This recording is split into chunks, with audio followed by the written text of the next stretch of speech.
Hello, everybody. Today we're going to look at a Beckett Football Card Monthly from January 1997. It features Brett Favre. The Green Bay Packers play tonight, so thought it'd be appropriate. As a kid, I was a Packer fan, and Brett Favre was my favorite player. Um, we just loved the fact that he was just a gunslinger and very entertaining, win or lose. He was going to go down swinging. He was going to throw that Hail Mary. It was either going to be a touchdown or an interception. You're either going to win the game or you'll be disappointed. But it was entertaining and won a lot of games very entertainingly. This issue, I'm not a big fan of the cover because they normally put a card on the cover and this one doesn't have. So this could be just like Sports Illustrated or something. I like to see a card on it when it's a Beckett, but doesn't have it on the front. But on the back, got Jerome Bettis. Got a card here.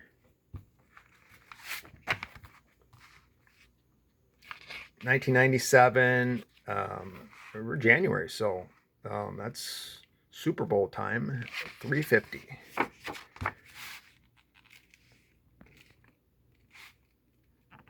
In the inside, they got an ad for Top Cyber. I think they were trying to do some cyber cards. Collect all 28. I don't know. I still don't understand digital cards. Okay.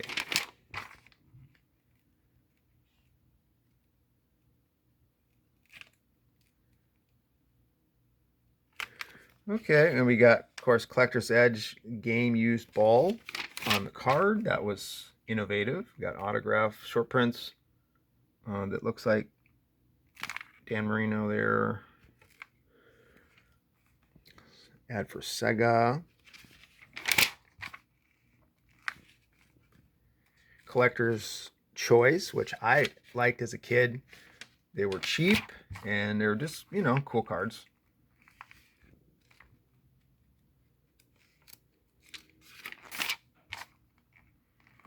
More short prints, and here's Fleer Ultra with Favre there. Short prints, we got SP ad featuring Jerry Rice. And here we go. Because Brett Favre appeared in the first series of 91 Upper Deck, his 91 Upper Deck Rookie Force subset issue, number 647, in the second series isn't considered a rookie card. So this is the card they're talking about, is the rookie card.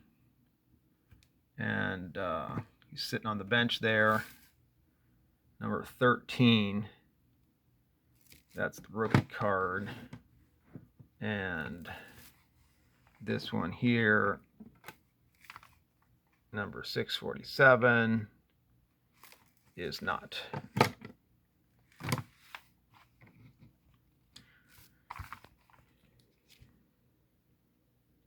Got an ad for Scoreboard. That is Ken Goldman. And here's another Scoreboard ad. Of course, there's that nice Joe Namath. Jerry Rice rookie. Reader's Right section here. We got NFL Films. Here we go. Who's Hot? 1997. Number 1, John Elway. Number 2, Brett Favre. Terry Allen. Terrell Davis. Jerome Bettis. Troy Aikman. Michael Irvin. Vinny Testaverde.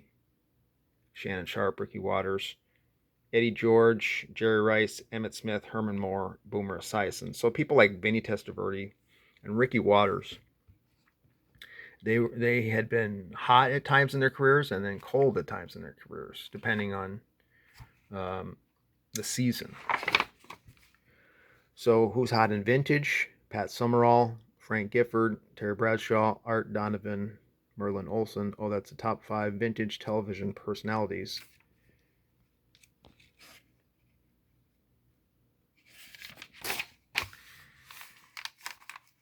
kind of just look at the 1957. Start out with there. We got Bart Starr 450, and Johnny Unitas 450. Paul Horning 425. Skip ahead. 1970 tops.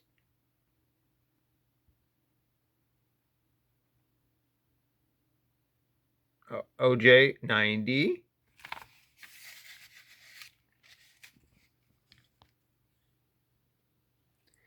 And Joe Montana is 180. So it's been like that. This is 1997. So it's been like that for a long time. Steve Young, USFL 200. Reggie White 80. Herschel Walker 25. And Jim Kelly 95. 89 score. Troy Aikman 50, Barry Sanders 50, Dion 20. Now, I've never understood why 89 score football has such a good value, but like 89 baseball are so cheap.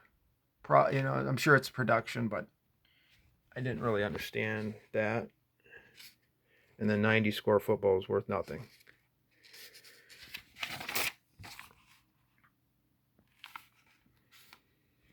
So let's look at Favre Stadium Club rookie card, $50. I still have yet to pick that up. It's on my list.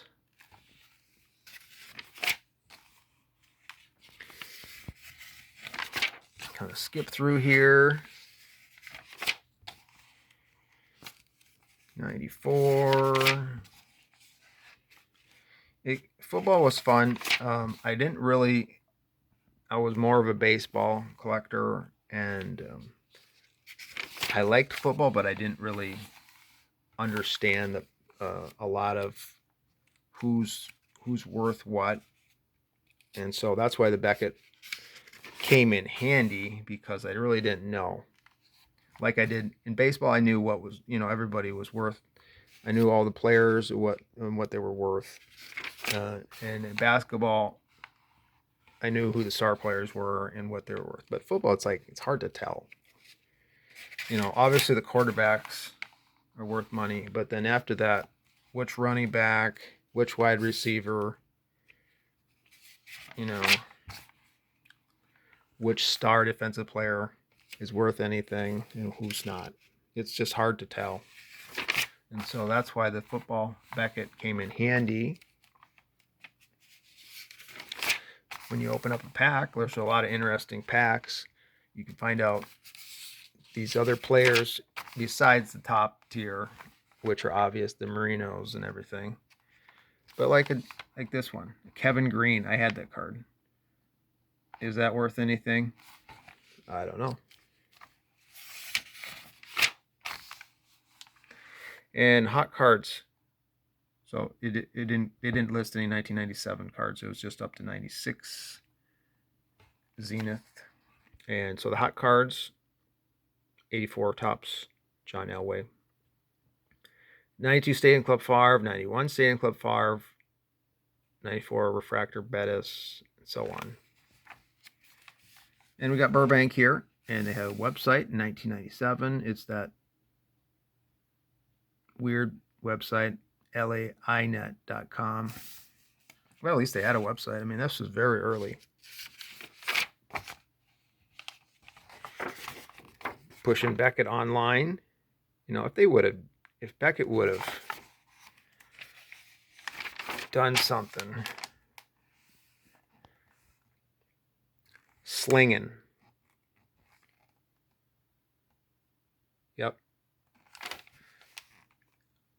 As the head cheese in Green Bay, Brett Favre has evolved into the NFL's ultimate slinger and one of the game's best players, and that's really what we loved. He was just gonna be very entertaining. It was frustrating when he threw an interception, and if we lost the game because of that, but you knew he wasn't just gonna check down and throw it away and then punt. We were gonna try to get it in the end zone somehow. And especially in the playoffs. I mean, you got to go for it. You got to go for something. And we felt kind of like Aaron Rodgers didn't throw the stupid interceptions that Favre did. And so he had a much higher passing rating. But at the same time, it's like he didn't quite go for it in the playoffs the way Favre did. You know, sometimes you got to go for it, and you might lose sometimes, but go for it. Yeah, that would have been a nice Donruss rookie card.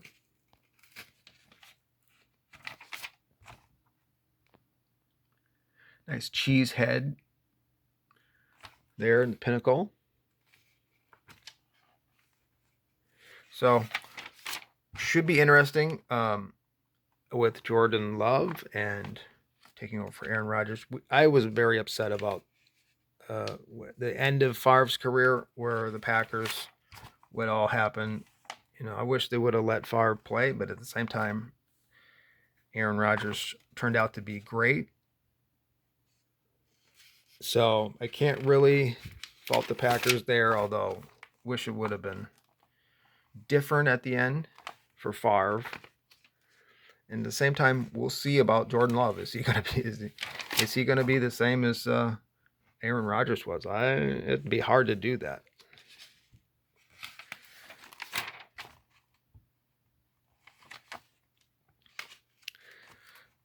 So we got Beckett, Beckett.com, and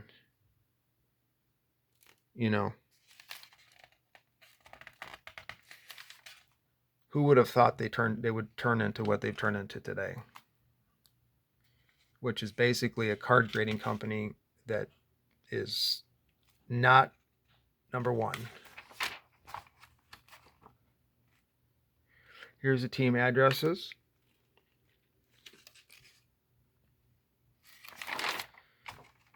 And what we have here at the end here is inside covers, more ads. I liked when they had the artwork in the old days. And back in around down to 1997, they had ads. And so this is an interesting ad for Pacific, but of course in the back, Jerome Bettis. So thank you for watching. We'll see you again next time.